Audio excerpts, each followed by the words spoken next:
நீங்க சந்தோஷமா இருக்கணும். ஏன்னா அப்போஸ்தலனாகிய பவுல் சபைக்கு அவனை அடையாளப்படுத்தும் பொழுது ஒரு வார்த்தையை சொல்லுகிறான். எவனை விழுங்கலாம் என்று சொல்லி அவன் கர்ச்சிக்கிற சிங்கத்தை போல என்ன செய்து கொண்டிருக்கிறான்? வகை தேடிக்கொண்டே இருக்கிறான். யாருடைய ஆவிக்குரிய வாழ்க்கையை சேதப்படுத்தலாம்?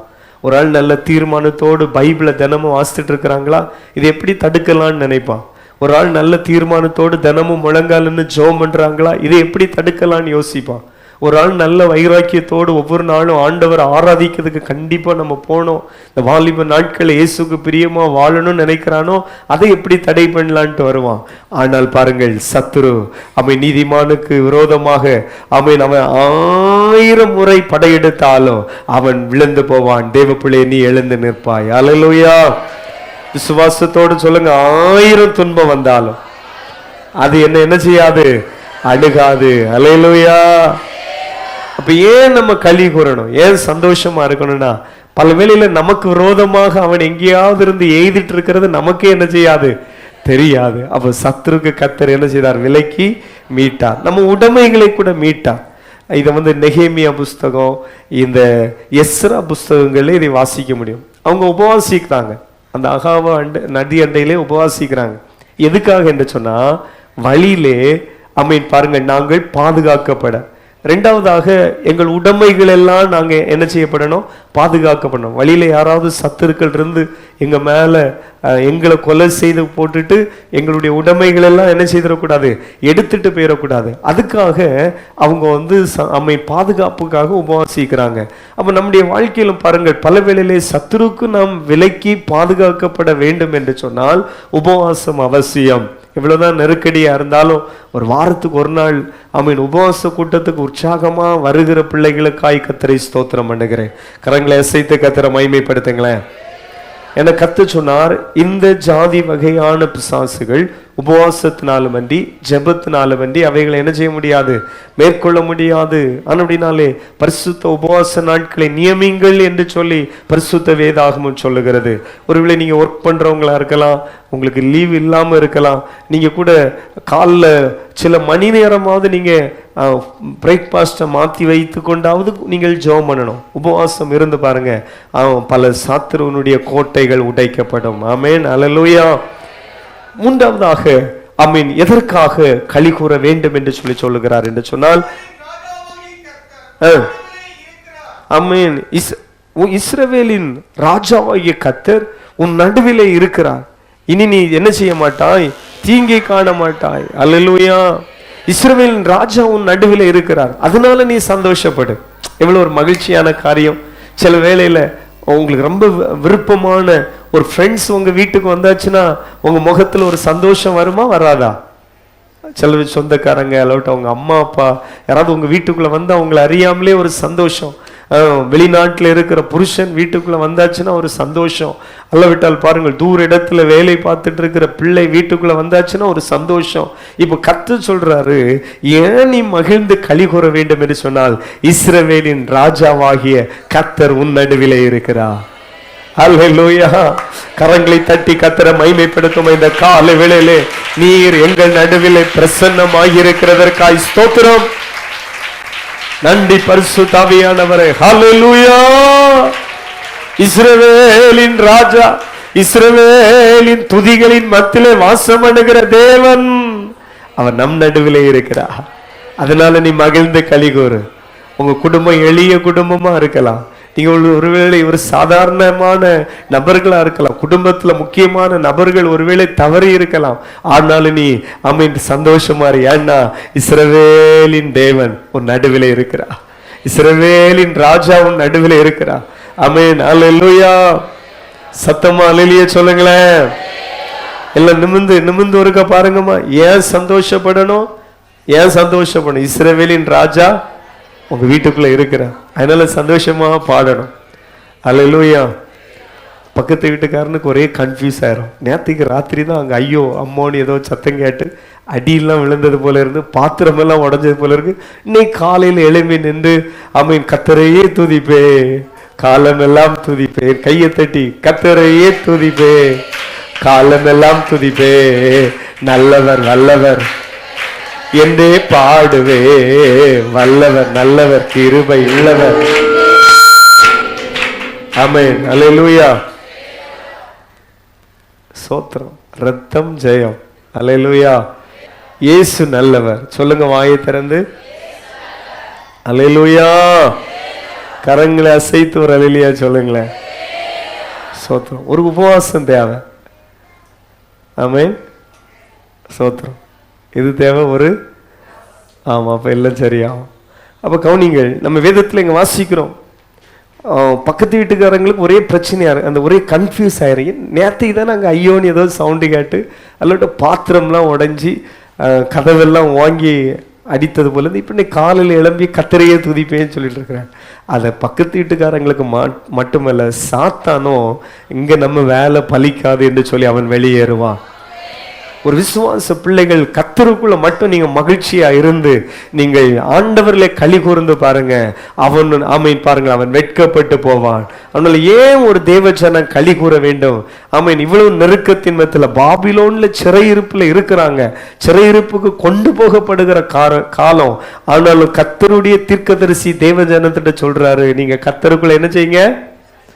இதுதான் அந்த தானியேலும், இதுதான் அந்த சாத்ராக் மேஷாக் ஆபேத்நேகோவும், இந்த வசனங்கள் தான் அவங்களுக்குள்ள விழுந்திருக்கும்னு நினைக்கிறேன். ஆமென். இஸ்ரவேலின் ராஜா நம் நடுவில் இருக்கிறார். அல்லேலூயா. ஒரு தேவ பிள்ளை, நீங்க ஒரு வெளிநாட்டுக்கு போகலாம், ஒரு ஹாஸ்டல்ல தங்கி படிக்கலாம், அல்லவிட்டால் பல இடங்கள்ல நீங்கள் பிரயாணத்துல இருக்கும்பொழுது கர்த்தர் உங்க கூட இருக்கிறார். அந்த விசுவாசம் எத்தனை இருக்குது? தேவன் என்னோடு கூட இருக்கிறார். அல்லேலூயா. இம்மானுவேல் என்பது தேவனுடைய ஒரு நாமம். இம்மானுவேல் என்பதனுடைய அர்த்தமே ஆமென், அவர் நம்மோடு கூட இருக்கிறார். அல்லேலூயா. ஸ்கூல்ல நினைச்சு ஒருவேளை சில பிள்ளைங்க பயப்படலாம். எனக்கு ரொம்ப சங்கடம், நம்ம தமிழ்நாட்டில் நீட் எக்ஸாம் எழுதிட்டு நீட் ரிசல்ட்டே வரல, சில பிள்ளைங்க அதை நினைச்சு பயந்து என்ன செய்யலாம், வாழ்க்கையை முடித்துக்கொள்ள. கர்த்தர் உனக்கு ஒரு போக்கை உண்டு பண்ணுவா. எத்தனை கோர்ஸ் இருக்கு, எத்தனை நல்ல ஜாப் ஆப்பர்ச்சுனிட்டிக்கான எத்தனை ஸ்டடி இருக்கிறது, எவ்வளவு வழிகள் இருக்கிறது. அதனால இதுதான் சில வேளையில் காட்ஸ் பிளான். சில நீங்கள் ஒருவேளை சில படிப்புக்கு ஆசைப்படலாம், சில குறிப்பிட்ட கல்லூரிக்கு ஸ்கூலுக்கு அளவிட்ட பல இதை ஆசைப்படலாம். ஆனால் பிள்ளைங்களுடைய மைண்ட் எப்பொழுதுமே எப்படி இருக்கலாம், ஆண்டவரை என்னையும் திருக்கரத்திலே தருகிறேன். அப்போது அந்த தேவ சித்தம் என் வாழ்க்கையில் நிறைவேறட்டும். விசுவாசிக்கிறீங்களா? தேவன் செய்ய நினைக்கிறது ஒரு காலம், கர்த்தர் ஒன்றை ஒரு உயர் ஸ்தலத்தில் கொண்டு போய் வைக்கணும்னு நினச்சாச்சுன்னா கண்டிப்பாக வைப்பார். அதுக்கு உனக்கு தாழ்மை தேவை, அதுக்கு உனக்கு பொறுமை தேவை, அதுக்கு நீ கர்த்தருக்குள்ளே இருக்கணும். ஆமென். நல்ல விடாபிடியான ஒரு ஜபமும் தேவ கிருபையும் சார்ந்து கொண்டு இருப்பாயாண்டா கர்த்தர் உன்னை பலப்படுத்தி அப்படி கொண்டு வைப்பார். அதில் சந்தேகம் இல்லை. எத்தனையோ பேர் ஆமென் பாருங்கள் சொன்ன சாட்சிகளை கிடையாது. சின்ன வயசுலேயே நான் இந்த மாதிரி ஒரு காரியத்தை செய்யணுங்கிறது எனக்கு ஒரு ஆசை. சிலவங்க இப்போ ஒரு ட்ரெண்டிங் வேர்டு இருக்கிறது, மை ட்ரீம் ஹவுஸ் அப்படின்னு சொல்லுவாங்க. அப்போது அந்த ட்ரீம் ஹவுஸுக்கெல்லாம் சில வெளியில நான் போயிருக்கிறேன். அப்போது என்ன அப்படின்னு சொல்லி அவங்கள்ட்ட கேட்டாச்சுன்னா சொல்லுவாங்க, ரொம்ப ஏழ்மையாக இருந்தேன், ரொம்ப தரித்திரத்தில் இருந்தேன், எங்கள் ஃபேமிலியில் பெரிய பேக்ரவுண்டில். அப்போ எனக்கு ஒரு ஆசை இருந்தது, நான் படித்து எப்படியாவது ஒரு நல்ல வேலையில் வரணும், இப்படி ஒரு அழகான வீட்டை என்ன செய்யணும், கட்டணும் அப்படிங்கிற ஒரு ஆசையாக இருந்தது. நேற்றுக்கு தற்செயலாக பாருங்கள், ஒரு வீட்டுக்கு போனேன். அவங்க என்ன ரொம்ப சிலவங்க ரொம்ப மன உற்சாகத்தோடு ரிசீவ் பண்ணுவாங்கலாம், பண்ணாங்க. எனக்கும் அவங்கள பார்த்தோன்னு சந்தோஷம். முதல்ல அவங்க கையை கொடுத்து கர்த்தர் உங்களோடு கூட இருக்கிறார் அப்படின்னு. ஒரு 7-8 வருஷத்துக்கு முன்னால் ஒரு நாள் ஒரு 10-15 வருஷம் இருக்கும், 10 வருஷத்துக்கு முன்னால் அந்த வீட்டுக்கு ஜபிக்க போயிருந்தேன். அப்போ ஒரு ஜங்ஷனில் அவங்களுக்கு ஒரு சென்ட் இல்லைன்னா 2 சென்ட்டுக்குள்ளே தான் இருக்கும், 1 சென்ட் 1.5 சென்ட்டுக்குள்ளே ஒரு வீடு, ஒரு பெட்ரூம், ஒரு ஹால், ஒரு கிச்சன், அவ்வளோதான். ரொம்ப நெருங்கியத்தில் இருந்தாங்க. அவங்க 3 பிள்ளைகள். அப்போ மூத்த மகளை திருமணம் பண்ணி கொடுக்க முடியாத காரியத்தினால அந்த வீட்டை விலைக்கு கொடுக்க வேண்டிய சூழ்நிலை. அப்போ அவ்வளோ அழுதாங்க. எனக்கு அதை மறக்க முடியலை. வேணா ரொம்ப இந்த வீடையே நாங்கள் லோன் எடுத்து வச்சு அந்த லோன் முடிந்து ஒரு 2 வருஷம் கழித்து அடுத்தது விற்க வேண்டியது இருக்குது. பிள்ளைக்கு கல்யாணம், ரொம்ப பெயினாக இருந்தாங்க. அப்புறம் அவங்களுக்கு கர்த்தருடைய நாமத்தில் ஜெபம் பண்ணி நிச்சயமாக பாருங்கள் ஆண்டவர் உங்களை ஆசீர்வதிப்பார், ஒரு ஆசீர்வாதத்தை நான் காண்கிறேன் அப்படின்னு சொல்லி பாருங்கள் ஜெபித்து வந்தேன். அப்புறம் அவங்க இன்னொரு இடத்துல மூத்த மகளை கட்டி கொடுத்தாங்கல்ல, அந்த மருமகன் ஒரு பாக்கியவான். அவர் வந்து வெளியில் வேலையில் இருந்ததுனால என் மனைவிக்கும் பாதுகாப்பாக இருக்கும், நீங்கள் வந்து எங்கள் வீட்டில் இருங்க அப்படின்னு சொல்லி. ஸோ அவங்க அந்த வீட்டில் இருந்தாங்க. சந்தோஷம் போய்ட்டு 2வது உள்ள மகளையும் அடுத்தது திருமணம் பண்ணி கொடுத்தாங்க. வேணா அவங்க ஹஸ்பண்ட் வெளிநாட்டில் சின்ன வேலைகளை வைத்து. இப்போ 3வது மகனை விசுவாசத்தில் படிக்க வச்சுட்டே இருந்தாங்க. அவன் ரிக்கில் போய் சேர்ந்தான். ஜஸ்ட் இப்போ ஒரு வீடு போட்டிருக்கிறாங்க. அதான் சொன்னேன், ட்ரீம் ஹவுஸ். அந்த ஒரு விஸ்தாரமான எப்படி ஒரு 10 சென்ட்டுக்கு மேலே இருக்கும், 10, 15, 20 இருக்கும். அப்புறம் கார் பார்க்கிங் தனியாக. நேற்றுக்கு வேறு மழை கிளைமேட், என் சூழெல்லாம் கொஞ்சம் இந்த அப்படி அழுக்க. அவங்க சொன்னாங்க, இல்லை நீங்கள் போட்டுட்டு வாங்க. கார் போர்ச்சு வேறு அவ்வளோ ஒயிட் டைல்ஸ். வீடுன்னா பின்ன சொல்லாண்டா, ஹால் வேறு, பெட்ரூம் மேலே, கீழே மேலே, இது இவங்க வீடா அப்படிங்கிற நிலையில் அப்போ சொன்னாங்க. அப்புறம் ஒரு வார்த்தை உள்ள வந்து ஜோம் பண்ணிட்டு நான் போனது வேற ஒரு விஷயம். ஆனால் பாருங்கள், அவங்க வந்து நீ ப்ளஸ் பண்ணிட்டு தான் போகணும் தம்பி. அந்த நாளை நான் மறக்க முடியாது. நான் அழுததை காட்டினோன்னு நீயும் அழுது ஜோம் பண்ணானே பாரு, ஏசப்பா தான் என்னை ஆசீர்வச்சிருக்கிறாரு. அண்ணனும் வேலையை முடிச்சுட்டு இப்போ ஊருக்கு வந்தாச்சு. அப்போ பாருங்கள், நான் சொல்ல விஷயம் அது அவங்களுடைய ஒரு அந்த கர்த்தர் கொடுத்த ஒரு ஒரு ஆசீர்வாதம். இதே போல் இருக்கிற சின்ன தம்பி தங்கச்சி ஒரு ஏம். அந்த தம்பி 2வது இருந்தான். அவன்கிட்ட இப்படி ஒரு ஏம் வந்ததுன்னா, அன்னைக்கு அந்த வீட்டை விற்றுட்டு அந்த காலி பண்ணாங்கல்லாம், அது வரை அவன் கொஞ்சம் கேம்லாம் விளையாடி எடுத்து சாதா பசங்களை போல. அன்னைக்கு அவனுக்கு ஒரு வெறித்தனம். அன்னைக்கு கொஞ்சம் சிரிச்சிருக்காங்க சிலவங்க சொந்தக்காரங்கெல்லாம். அப்போ இவனுக்கு ஒரு ஆசை, எப்படியாவது நான் படிக்கணும், ஒரு வேலையில் ஏறணும். எல்லாரும் அன்னைக்கு மூட் அவுட்டான். எல்லாரும் அழுது. வேணா பூர்வீகமான ஒரு இடத்த விற்றுட்டு போகணுன்னா அந்த பெயின் ரொம்ப கஷ்டமான விஷயம். அப்போ பாருங்கள், அன்னைக்கு அவனுக்கும் ஆண்டவருக்கும் ஒரு கனெக்ஷனா. ஆண்டவரை நீர் என்னை ஆசீர்வதிங்க, இழந்தது எல்லாம் திரும்பி பெற்றுக்கொள்ள. அவன் அதை சொன்னான். அவங்க வீட்டில் வந்து ஃபஸ்ட்டு நான் ஊழியத்துக்கு வந்த ஸ்டார்டிங்கில் சண்டே கிளாஸ் எடுப்போம் அதனுங்க, ஒரு 8-10 இடத்துல. அப்போ அந்த வீட்லேயும் ஒரு சண்டே கிளாஸ். அப்போ அவன் அங்கே உள்ள பாடல் வசனங்கள்லாம் சிலது ஞாபகம் கொஞ்சம் கொஞ்சம் வந்திருக்குது.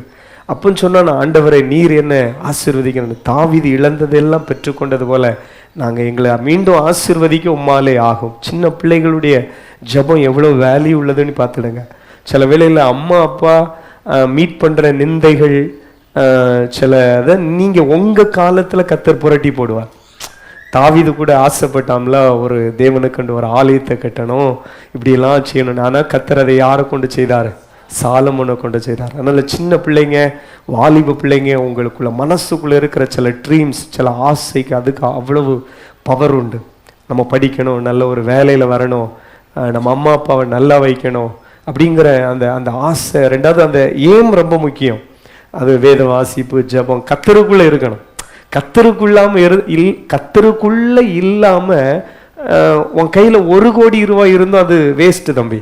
நீ கர்த்தருக்குள்ள இருந்து உன் கையில 1 ரூபாய் இருந்தாலும் அது போதும். ஆமே, சத்தமா ஒரு அல்விய சொல்லுங்களேன். வேணாம், பணம் சம்பாதிப்பதற்கு 1000 வழிகள் இருக்கு. நம்ம டிஸ்ட்ரிக்ட்ல இன்னைக்கு இந்த நிறைய கிறிஸ்டின் ஃபேமிலியில் படித்த பிள்ளைங்க கூட கஞ்சா பிஸ்னஸில் ஈடுபடுறாங்க. ரொம்ப சங்கடமான விஷயம். சும்மா ஒரு இடத்துலேருந்து ஒரு இடத்துல கொண்டு ஒரு பொட்டணத்தை கொடுத்தா 1000 ரூபா கிடைக்குமா? அதெல்லாம் தேவனுடைய ஆசீர்வாதம் கிடையாது. கொலைகள், களவு செய்கிறது, எவ்வளவு இந்த நகைகள்லாம் களவு போகுது, எவ்வளவு சங்கடமான ஒரு சூழ்நிலை நம்முடைய தேசத்தில் இருக்கிறோம். அதனால் கர்த்தருடைய ஆசீர்வாதம் தான் ஐஸ்வர்யத்தை தரும். அதோடு கூட அவர் எதை கூட்ட மாட்டார்? வேதனையை கூட்ட மாட்டார். அதனால் படித்து நல்ல வேலையில் வரணும். இது ஒரு ஏம். எவ்வளோ ஃபீல்டு இருக்குது. ஒரு தங்கச்சி சொன்னால், இந்த கோர்ஸ் நான் எடுக்க போகிறேன், ஏன்னா இதுதான் முடித்த உடனே நான் ஒரு ஜாபில் ஏற முடியும், என் வீட்டை அடுத்த நிலைக்கு கொண்டு போக முடியும். இந்த மாதிரி நல்ல தரிசனமுடைய தங்கச்சிகளுக்காய் தம்பிகளுக்காய் கர்த்தரை ஸ்தோத்திரம் பண்ணுகிறேன். அல்லேலூயா. இப்போ யாராவது நீங்களும் இன்னைக்கு வசனம் கேட்டது போல ஒரு சிறையிருப்பில் இருக்கிறீங்களா? நம்பிக்கையோடு நீங்கள் சந்தோஷத்தோடு ஆராதிங்க. உங்களுக்கு ஒரு ட்ரீம் ஹவுஸை தருவார். ஆமென், அல்லேலூயா. ஆசை இருக்கா ட்ரீம் ஹவுஸ் கட்டணும்? நீ அப்படின்னா என்னது? இப்போ இருக்கிறது ரொம்ப நெருக்கமாக இருக்கலாம், ஆனால் அப்படி கனவு காண்ற ஒரு நல்ல அழகான ஹால் கட்டணும், நல்ல அழகான மாஸ்டர் பெட்ரூம் கட்டணும், ஒரு கார் பார்க்கிங். இப்போ இங்கே பைக்கே முடுக்குள்ளே வராத சூழ்நிலையாக இருக்கலாம். ட்ரீம் ஹவுஸ்ன்னு என்னன்னு புரியுதா? நமக்கு எல்லாருக்கும் ஒரு ட்ரீம் ஹவுஸ் இருக்குது. அது எங்கே? பரலோகம். ஆனாலும் ஆண்டவர் சொல்றாரு, உன் கண் காணும், இங்க நான் உன் சிறையிருப்பை திருப்புவேன், உன்னை கீர்த்தியும் புகழ்ச்சியுமாக வைப்பேன். ஆமென். எனக்கு சில சகோதரர்களை தெரியும், வெளிநாட்டில், வெளி மாநிலத்தில், வெளி மாவட்டத்தில் நல்ல நிலையில் இருக்கிறாங்க. ஆனால் அவங்க சொல்லுவாங்க, ரெண்டாவது, என் ஊரில் எப்படியாவது எனக்கு ஒரு வீட்டை கட்டணும்னு ஆசை. ஏன் அப்படின்னு கேட்டால் சொல்லுவாங்க, இந்த இடத்துல அவ்வளோ நெருக்கப்பட்டு இருந்தோம், அவ்வளவு நிந்தைகள் அவமானங்களை அடைந்தோம், கர்த்தர் இன்னைக்கு எங்களை ஆசீர்வதித்து வைத்திருக்கிறார் என்பதை இந்த கிராமம் என்ன செய்யணும், அறியணும். கர்த்தர் எங்களை கைவிடலை. ஏன்னா இந்த இயேசுவை சேவிக்க ஆரம்பிக்கும் பொழுது நாங்கள் நிந்தைகளும் அவமானங்களும் அடைந்தோம். இயேசுவை சேவித்தாயே உனக்கு என்ன கிடைத்தது என்று சொல்லியே எங்க அம்மாவை கேட்டாங்க. அதனால இன்னைக்கு நாங்க நல்ல ஆசீர்வாதமா இருக்கிறோம். இந்த கிராமத்துல ஒரு வீட்டை என்ன செய்யணும், கட்டணும். இந்த கிராமத்துல ஆண்டவர் எங்களை ஆசீர்வதித்திருக்கிறார், எங்களை கீர்த்தியும் புகழ்ச்சியுமாக வைத்திருக்கிறார் என்கிறதை எல்லாரும் காணணும் என்பதற்காக சில ட்ரீம் ஹவுஸ்களை, எனக்கு தெரிந்த எத்தனையோ சகோதரர்கள் சகோதரிகள் சில வீட்டில் புருஷனுடைய அனுமதியோடு சகோதரிகள் சிலர் அவங்க வீட்டில் ஏரியாவில் கட்டியிருக்கிறாங்க. ஏன்னா கர்த்தர் என்னை ஆசீர்வாதமாய் வைத்திருக்கிறார் என்பதை ஜனங்கள் என்ன செய்யணும், அறியணும். அல்லேலூயா சொல்லுங்களேன். அதனால நீங்களும் விசுவாசத்தோடு காணுங்க. கர்த்தர் விசாலமான அறைகள் கொண்ட வீடுகளை கட்டி தருவார். ஆனா மீண்டும் நான் சொல்றேன், இது இடையில ஒரு ரெவலேஷன் ஆகும், ஒரு வெளிப்பாடாகும். நம்ம கையில 10 லட்சம் இருந்தோம், இயேசு நம்மோடு கூட இல்லாவிட்டால் அது நோ யூஸ் தம்பி. இந்த அறிவு முதல்ல உனக்கு வரட்டும். உனக்கு 2 கோடி ரூபாய்க்கு பெரிய பங்களா இருந்தோம், கர்த்தருக்குள்ள நீ இல்லாவிட்டால் அது நோ யூஸ். அல்லேலூயா. மனிதன் உலகம் முழுவதையும் ஆதாயப்படுத்தி கொண்டு தன் ஆத்மாவை நஷ்டப்படுத்தினால் அவனுக்கு என்ன லாபம்? அது நேரம் பாருங்க, 1 ரூபா உன் கையில இருந்தா போதும், கர்த்தர் உன்னோடு கூட இருந்தா பாருங்க, அது போதும். அவர் இருந்தா உன்னை போஷிப்பாரு, அவர் இருந்தா உன்னை ஆசீர்வதிப்பாரு, உன் கூட இருப்பாரு. அது பெரிய மகிழ்ச்சி, அது பெரிய ஆனந்தம். ஆமேன். ஆனாலும் தரிசனத்தை விட்டு விடாதே. அப்படிப்பட்ட ட்ரீம்ஸ் வாகனமா இருக்கலாம். ட்ரீம் ஒரு தம்பி சொல்ல இடையில, இந்த பைக் எனக்கு சின்ன வயசுல எடுக்கணும்னு ஆசை. சரிப்பா எடுத்துக்க. அல்லேலூயா. இதே போல சிலவங்களுக்கு ட்ரீம்ஸ் பைக், ட்ரீம்ஸ் கார். அந்த பைக் தம்பிங்கள்ட்ட எல்லாம் சொல்லுவேன், பைக் சேஃப்டியே கிடையாது, கார் எடு, அந்த மாதிரி எல்லாம் சொல்லுவேன். சொல்லி எப்படியோ நம்ம பிள்ளைகளுக்கு அப்படி தருவார். எல்லாவற்றுக்கும் மேலாக பரலோக தரிசனத்தை இழந்துடக்கூடாது. எல்லாருக்கும் ஒரு நல்ல ட்ரீம்ஸ் இருக்கணும். எப்படி எங்க போகணும், பரலோகத்துக்கு போகணும். முன்னாள் நம்முடைய பாருங்கள், இந்தியாவினுடைய பிரசிடென்ட் அப்துல் கலாம் அவர் இப்படி சொல்லுவார், நல்ல வாலிபர்கள் என்ன செய்யணுமா, கனவு காணுமா. அவர் டெய்லி ஒரு பேப்பர் இஷ்யூ பண்றவர் தான், டெய்லி தினசரி பேப்பரை போடுறவர், விவசாய குடும்பத்தில் பிறந்தவர். அவர் ஒரு விஞ்ஞானியாக மாறி பாருங்க, உலகம் போற்றுகிற ஒரு தலைவராக என்ன செய்தார், மாறின. அப்போ ட்ரீம்ஸ் வேணும். ட்ரீம் இந்த 1 மாதம் ஃபுல்லாக சிறுவர் ஊழியத்தில் பிள்ளைங்களை மீட் பண்ணோம். ஆயிரக்கணக்கான பிள்ளைகளை சந்திச்சிருப்போம். அப்படிதானே? டோட்டல் கவுண்டிங் தெரியல, எப்படியும் நம்ம பிள்ளைகள்கிட்ட இருக்கும். அதில் பாருங்க, சில பிள்ளைங்களை கூப்பிட்டு ஃப்ரெண்டில் உன்னுடைய ஆம்பிஷன் என்ன, உன்னுடைய விருப்பம் என்னன்னு கேட்டால் நிறைய பேர் சொல்றது தலைவர், கலெக்டர் ஆகணும், அப்புறம் என்னது டீச்சர் ஆகணும், போலீஸ் ஆகணும், டாக்டர் ஆகணும். நம்ம சர்ச்சிலையும் கூப்பிட்டு இங்கே விபிஎஸ்ல திங்கள்லேருந்து வேலைன்னு வர நடந்துடலாம். யார் ஃப்ரெண்டில் வந்தாலும் யாராகணும், கலெக்டர் ஆகணும். நல்லது, முதல்ல அதை பார்க்கணும். அம்மா அப்பாவுக்கு நல்ல கீழ்ப்படியணும். 2வது உண்மையா இருக்கணும், பைபிள் ரீட் பண்ணு, ப்ரேயர் பண்ணு, ஆண்டவர் உன்னை உயர்த்துவார். கர்த்தர் நினைச்சார்னா தடுக்காது, தடைபடாது. யோசேப்பு ஆண்டவர் கலெக்டரா வைத்தார், தானியேலையும் கலெக்டரா வைத்தார். ஆமென். அல்லேலூயா. உன்னையும் கர்த்தர் உயர்த்துவார். அப்போ நல்ல தரிசனம். ஆமென். நல்ல படிக்கணும். இடையில இந்த காதல் கத்தரிக்காய் அதுலெல்லாம் விழுந்துட்டீங்கன்னா சூத்தையாயிரும். இந்த தரிசனம் என்ன செய்கிறோம், விஷன் போயிடும். அப்புறம் லைன் அடிக்கிறது, வேற என்னது, சும்மா கடலை சிலவங்க வேற ஒன்றும் இல்லை, சும்மா கடலை போடும், விஷன் போயிடும், தரிசனம் போயிடும். அப்புறம் கேமுக்கு அடிக்டாக இருக்கிறது, வேற இந்த மாதிரி போதை பொருள் பல இமேஜை டேமேஜ் பண்ணிடும். பேட் ஃப்ரெண்ட்ஸு கூட சேர்ந்தாலே தீர்ந்து. சில ஸ்கூல்லலாம் இந்த லாஸ்ட் பெஞ்சு கேஸ் இருக்கும். கர்த்தருடைய கிருபை இருந்தால் தான் 2வது ஃபர்ஸ்ட் பெஞ்சுக்கு வர முடியும். அல்லேலூயா. சத்தமா அல்லேலூயா சொல்லுங்களேன். கர்த்தர் நல்லவர். அப்போ நம்முடைய விஷயத்துக்கு வந்துடும். பாருங்கள், 3வதாக நாம் ஏன் சந்தோஷப்படணும் அப்படின்னு சொல்லியாச்சுன்னா, இஸ்ரவேலின் ராஜாவாகிய கர்த்தர் உன் நடுவில் இருக்கிறார். ஆமென். அல்லேலூயா. இந்த வார்த்தை எத்தனை பேர் புரிகிறீங்க? பாருங்க, 1 ரூபா உன் கையில இல்லாட்டாலும் பரவாயில்ல, கர்த்தர் வாங்க கூட இருந்தா போதும், நீ உயர் ஸ்தலத்திலே வருவா. சகோதரர்கள்லாம் நிமிர்ந்து பார்க்குறீங்களா? சிலவங்களுக்கெல்லாம் இந்த உலக பணத்தை சம்பாதிக்கணும்னு ஒரு வெறித்தனம் இருக்கும். நல்லது, ஆண்டவர் உங்களுக்கு சம்பாதிக்க உதவி செய்வார். ஆனா தேவன் நம்மோடு கூட இல்லாம நம்ம கையில 10 லட்சம் ரூபா வந்தாலும் அது அல்லேலூயா, தேவன் உங்களோடு கூட இருக்கிறார். உங்களுடைய எளிய வருமானங்கள் உங்கள் பிள்ளைகளை உன்னதமான இடத்துக்கு கொண்டு போக கர்த்தர் உதவி செய்வார். எத்தனை பேர் விசுவாசிங்க? கையை உயர்த்தி ஸ்தோத்திரம் பண்ணுங்களேன். சோத்திரம் சோத்திரம் சோத்திரம். ஆமென், அல்லேலூயா. அதுக்கு ஒரு நல்ல எடுத்துக்காட்டு யோசேப்பு. யோசேப்பை தூக்கி எங்க போட்டாங்க? குழிக்குள்ள போட்டாங்க. கொஞ்சம் ரூபாயும் அவனுக்கு இறக்கச்சில கூட சிலவங்களுக்கு ஏதோ நெத்திலெல்லாம் 1 ரூபா வைப்பாங்கன்னு நினைக்கிறேன். யோசேப்பை குழியில போடச்சில 1 ரூபாயும் வைக்கல, பணத்தை வாங்கிட்டு தான் குழியில போட்டான். யோசேப்பை என்ன செய்தாங்க? என்ன செய்தாங்க? பணத்தை வாங்கிட்டு இஸ்மவேலுடைய கையில வித்துட்டாங்க. ஆனால் பாருங்கள், ஒரே ஒரு வார்த்தை, வாயை திறந்த பிள்ளைங்க எல்லாரும் சொல்லுங்களேன், வாலிபு பிள்ளைகளுக்காக வாயை திறந்து சொல்லுங்க, யோசேப்போடு கூட கர்த்தர் இருந்தார். சொல்லுமா, யோசேப்போடு கூட கர்த்தர் இருந்தார். ஆமென். எல்லாரும் வாயை திறந்து சொல்லுங்க, யோசேப்போடு கூட கர்த்தர் இருந்தார். ஆமென். இஸ்ரவேலின் ராஜா உங்கள் நடுவில் இருக்கிறார், மகிழ்ந்து களி கூறுங்க. யோசேப்பை உயர்த்தின கர்த்தர் உங்களையும் உயர்த்துவார். ஆமென். இனி தீங்கை காணாதிருப்பாய். அடுத்ததாக எதுக்கு சந்தோஷப்படணும்? சொல்லுங்க, இனி தீங்கை காணாதிருப்பாய். எவ்வளவு ஒரு நல்ல வார்த்தை.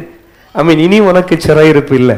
இந்த பாபிலோன்ல நீங்க போய் இப்படி அடிமையா கிடக்கிறது போல இனி உங்களுக்கு என்னதில்லை, இனி நீ தீங்கை காணாதிருப்பாய். எகிப்தில் ஆண்டவர் சொன்னாரு. ஆமென். இந்து கண்ட எகிப்திய பார்வை நினைச்சிருப்பாங்க, இஸ்ரவேலர் தானே, இவ்வளவு இடத்துல தானே போவாங்க, ஏதாவது மக்கர் பண்ணியாச்சுன்னா நம்ம பெரும் படையாய் போய் இவங்களை அத்தனை பேரை என்ன செய்யிட்டு வந்துடலாம்.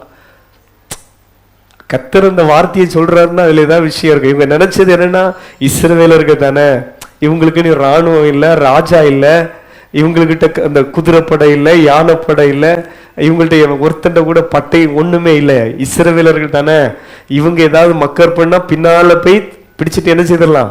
அதுலதான் கர்த்தர் சொன்னாரு, இன்று கண்ட எகிப்தியனை இனி எந்தெண்டைக்கும் நீ என்ன செய்வதில்லை, காண்பதில்லை. அல்லேலூயா. சில தீங்கை குறித்து தேவ பிள்ளையை நீ பயப்பட வேண்டாம். சில பிரச்சனைகளை குறித்து நீ பயப்பட வேண்டாம். சில வழக்குகளை குறித்து நீ பயப்பட வேண்டாம். சில மனித சத்துருக்களை குறித்து நீ பயப்பட வேண்டாம். கர்த்தர் சொல்லுகிற வாக்கு தத்தங்களை அறிக்கை பண்ணுங்க. ஒரு வழியாய் உனக்கு விரோதமாக வருகிறவர்கள் 7 வழியாய் ஓடி போவார்கள், நீ அவர்களை தேடியும் காணாதிருப்பாய். அல்லேலூயா. உனக்கு விரோதமாய் உருவாக்கப்படும் எந்த ஆயுதம் வாய்க்காதே போகும். Praise God. உங்களுடைய விசுவாச வார்த்தை வேதவசனம் நல்ல கேடகமாக இருக்கிறது. ஆமென். பரிசுத்த ஆவியை பெற்ற பிள்ளைங்க நல்ல பரிசுத்த ஆவியில நிரம்பி தினமும் காணப்படுங்க. சில நிமிடங்களாவது ஒவ்வொரு நாளும் அந்நிய பாஷைகளை பேசி ஆவியில களி கூறுங்க. ஆண்டவர் சொல்றாரு, இனி நீ தீங்கை, வாயை திறந்து சொல்லுங்க, இனி நீ தீங்கை, அதனால என்ன செய், மகிழ்ந்து களி கூறு. அல்லேலூயா. சியோன் குமாரத்தியே நீ கெம்பீரித்து பாடு. ஆமென். இஸ்ரவேலரே நீ ஆர்ப்பரியுங்கள். எருசலேம் குமாரத்தியே நீ உன் முழு இருதயத்தோடு மகிழ்ந்து களி கூறு. வாசித்த வசனத்தை வாசித்து முடிச்சிடுவோம். ஆமென். நான் உன்னை கூட்டிக் கொண்டு வருவேன், உங்களை சேர்த்துக் கொள்வேன், கீர்த்தியும் புகழ்ச்சியுமாக வைப்பேன். அல்லேலூயா. அங்கு திரும்ப திரும்ப ஒரு வார்த்தை வந்து பாத்தீங்களா, அக்காலத்திலே அக்காலத்திலே அப்படின்னா ஒரு காலத்தை கர்த்தர் நமக்கு வைத்திருக்கிறார். எத்தனை பேர் விசுவாசிக்கிறீங்க? கரங்களை உயர்த்தி சொல்லுங்களேன், ஒரு காலத்தை கர்த்தர் எனக்கு வைத்திருக்கிறார். ஆமென். பக்கத்துல இருக்க ஒரு 2 பேருக்கு கையை பிடிச்சு சொல்லுங்க, கர்த்தர் உங்களுக்கு ஒரு காலத்தை வைத்திருக்கிறார். ஆமென். நீங்க கீர்த்தியும் புகழ்ச்சியுமாய் இருப்பதற்கு கர்த்தர் ஒரு காலத்தை வைத்திருக்கிறார். அல்லேலூயா. இதுல இன்னொரு விஷயம் என்ன தெரியுமா? எங்க தெரியுமா கீர்த்தியும் புகழ்ச்சியுமா வைப்பாரு? எங்க நம்ம வைக்கப்பட்டோமோ அந்த இடத்துலதான் கர்த்தர் நம்மளை கீர்த்தியும் புகழ்ச்சியுமாய் வைப்பார். அல்லேலூயா. எந்த இடத்துல தாவீது தலை குனிந்து வெறுங்காலாய் நடந்தானோ அதே இடத்துல கர்த்தர் அவனுடைய தலையை நிமிர பண்ணினான். அல்லேலூயா. வெட்கப்பட்ட தேசத்திலே நீ வசிக்கிற இடத்துல ஒருவேளை கூனி குறுகி போயிருக்கலாம் இந்த நாட்களே, அதே இடத்துல கர்த்தர் உன்னை கீர்த்தியும் புகழ்ச்சியுமாய் வைப்பார். ஆமென். உங்கள் பிள்ளைகளை அப்படி வைப்பார். உங்கள் கண்கள் அதை காணும். தேவனுடைய இந்த வாக்குத்தத்தத்தை பிடித்துக் கொள்ளுங்கள். இந்த மாதத்திலே கர்த்தர் சில அடையாளங்களை செய்வார். ஆண்டவர் ஆமென். அக்காலத்திலே ஒரு ஏற்ற காலத்தை கர்த்தர் உங்களுக்கு வைத்திருக்கிறார். ஒவ்வொரு நாளையும் விசுவாசிங்க. எத்தனை பேர் இந்த ஜூன் மாதத்தை ஒரு விசுவாசத்தோடு பார்க்கிறீங்க? கர்த்தரின் சிறையிருப்பை திருப்புகிற ஒரு மாதம் என்கிற ஒரு விசுவாசத்தோடு பாருங்க. என் வீட்டில் என் பிள்ளைகளுக்கு அதிசயங்களை நடக்கிற ஒரு மாதம் என்று சொல்லியே நீங்க கால வைங்க. ஆமென். ஊழியத்திலும் கர்த்தர் இந்த மாதம் ஆமென் சில நன்மைகளை நமக்கு சுதந்திரமாய் தருவார் என்கிற விசுவாசத்தோடு முன்னே செல்வோம். ஆமென். பிள்ளைகளுடைய படிப்பு விஷயம், சிலருடைய வேலை விஷயம், எல்லா காரியத்திலும் கர்த்தர் அற்புதங்களை செய்கிற ஒரு மாதமாய் ஆமென். ஏன் உங்க வீட்டுக்குள்ளே ஒரு ஆவிக்குரிய மாற்றத்தை கூட ஜெபிக்காத உங்க பிள்ளைங்க ஜெபம் பண்றத உங்க கண்கள் காணும். அங்க அப்படித்தானே வாசிக்கிறோம். சிறையிருப்பை ஆமென் திருப்புவேன் உன் கண்ணுக்கு முன்னால. உன் கண் அதை என்ன செய்யும்? காணும் என்று சொல்லி ஆண்டவர் சொல்கிறார். உன் கண் காண நான் உங்கள் சிறையிருப்பை என்ன செய்வேன்? திருப்புவேன். அல்லேலூயா. சில பொருட்களை திருப்பிக் கொள்வீங்க, சில நகைகளை திருப்பிக் கொள்வீங்க, ஆமென், லோன்களை திருப்பிக் கொள்வீங்க. ஆண்டவர் நம் நடுவிலே இருக்கிறார். அன்பின் பிதாவே, இந்த நாளுக்காய் உமக்கு ஸ்தோத்திரம். இந்த நாள் உங்க பிரசன்னம் ஒவ்வொருவரையும் நிரப்பி இருக்கிறதற்காய் ஸ்தோத்திரம். சின்னவன் 1000 சிறியவன் பலத்த ஜாதியுமாய் மாறுவான். கர்த்தராகிய நான் ஏற்ற காலத்தில் தீவிரமாய் நடப்பிப்பேன் என்கிற அந்த வாக்குத்தத்தத்தில் கர்த்தாவே உமக்கு ஸ்தோத்திரம். ஆண்டவரே, நான் உன்னை கீர்த்தியும் புகழ்ச்சியுமாக வைப்பேன் என்று சொன்ன கர்த்தர் ஒவ்வொருடைய கரத்தையும் பிடித்துக் கொள்ளுங்க. எல்லாரையும் ஆசீர்வதிங்கப்பா. இந்த மாதம் பிதா குமாரன் பரிசுத்தாவி நாமத்தில் நம்முடைய பிள்ளைகளுக்கு ஆசீர்வாதமா இருக்கட்டும். குறிப்பாக இந்த மாதம் புதிய கல்வி ஆண்டிலே கால் வைக்கிற எங்கள் பிள்ளைகளை ஆசீர்வதி. அவங்களை படிக்க வைப்பதற்கான தேவையை பெற்றோருக்கு தேவன் சந்தித்து கொடுங்க. யோசேப்போடு கூட பணம் இல்லப்பா, ஆனா யோசேப்போடு கூட கர்த்தர் இருந்தீர். இந்த வேளையிலும் இந்த ஜெப வீட்டில் நின்று ஆன்லைன்ல எங்களோடு கவனித்து கொண்டு ஜெபித்து கொண்டிருக்கிற ஒவ்வொரு பிள்ளைகளுக்காக ஜெபிக்கிறோம்ப்பா. பணம் ஒருவேளை இல்லாவிட்டாலும் நீர் உம்முடைய பிள்ளைகளோடு கூட இருக்கிறீரே, அதற்காக நன்றி. யோசேப்போடு கூட கர்த்தர் இருந்தபடினாலே அவனுக்கு நல்ல உயர் பதவிகளை கொடுத்தீர், உன்னதமான வேலைகளை கொடுத்தீர், தேசத்துக்கே அதிபதியாய் மாற்றினீர். எங்கள் பிள்ளைகளை கீர்த்தியும் புகழ்ச்சியுமாய் வைங்க. சிறந்த கல்விகளை கொடுங்க. உம்முடைய பிள்ளைகளும் கனவு இல்லங்களை கட்டட்டும். எங்கள் எல்லாருக்கும் ஒரு ஆண்டவரே ஒரு அழகான ஒரு நித்திய ஜீவனை, ஒரு அழகான ஆண்டவரே ஹல்லேலூயா தேவனுடைய ராஜ்யத்தை, வாசஸ்தலத்தை நீர் ஆயத்தப்படுத்தி வைத்திருக்கிறீரே, அதற்காய் ஸ்தோத்திரம். உங்க சமூகம் பிள்ளைகளோடு கூட செல்லட்டும். இந்த மாதம் பொருளாதார பகுதியிலே, ஆவிக்குரிய நிலையிலே ஆண்டவரே உமக்கு ஸ்தோத்திரம். எல்லாருக்கும் ஆசீர்வாதமா இருக்கட்டும். எங்க பிள்ளைகளுடைய கல்வி ஆண்டிலும் உங்க கிருபை இருக்கட்டும். இயேசு கிறிஸ்துவின் நாமத்தில் வேண்டிக் கொள்கிறோம் ஜீவனுள்ள நல்ல பிதாவே. என் ஆத்துமாவே கர்த்தரை ஸ்தோத்திரி, என் உள்ளமே அவருடைய பரிசுத்த நாமத்தை ஸ்தோத்திரி. என் ஆத்துமாவே கர்த்தரை ஸ்தோத்திரி. கர்த்தர் செய்த சகல உபகாரங்களையும் ஒருபோதும் மறவாதே. ஆமென்.